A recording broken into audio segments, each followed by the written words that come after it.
Ole, ole! Camila, look this way. Camila!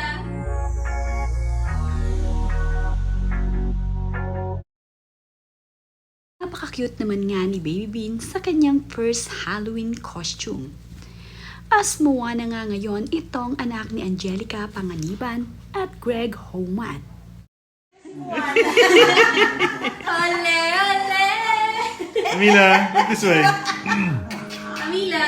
Camila, Naman niya. Can we see? come here. Ganda ah. Ganda baby ah.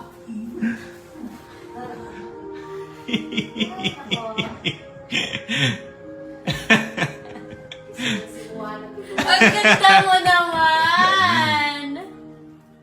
Nagustuhan naman nga ng anak ni Angelica Panganiban at Greg Homan ang costume na ipinasuot sa kanya ng kanyang mami Angelica ngayong Halloween. Moana nga ang costume na napili ni Angelica Panganiban at Greg Homan para dito sa kanilang munting prinsesa.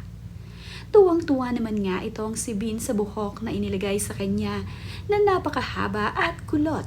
Talaga namang pinagmasdan pa niya ang itsura niya sa salamin upang makita ang makapal na buhok na inilagay sa kanya.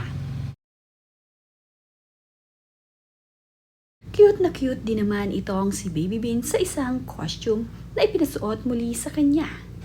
Nag-ala Jezebel naman nga itong si Bean sa kanyang second costume ngayong Halloween. Na ayon nga dito kay Angelica Panganiban ay back-to-back kaartehan for this year Halloween. Cute na cute nga as Jezebel ang anak ni Angelica Panganiban at Greg Homan. Labis nga ring nagustuhan ni Baby Bean ang kanyang Jezebel costume. Bagay na bagay din dito sa batang ito ang kanyang costume na talaga namang kanyang nagustuhan. Kitang-kita nga sa mga mukha ni Baby Bean na gustong-gusto niya ang maging Jezebel.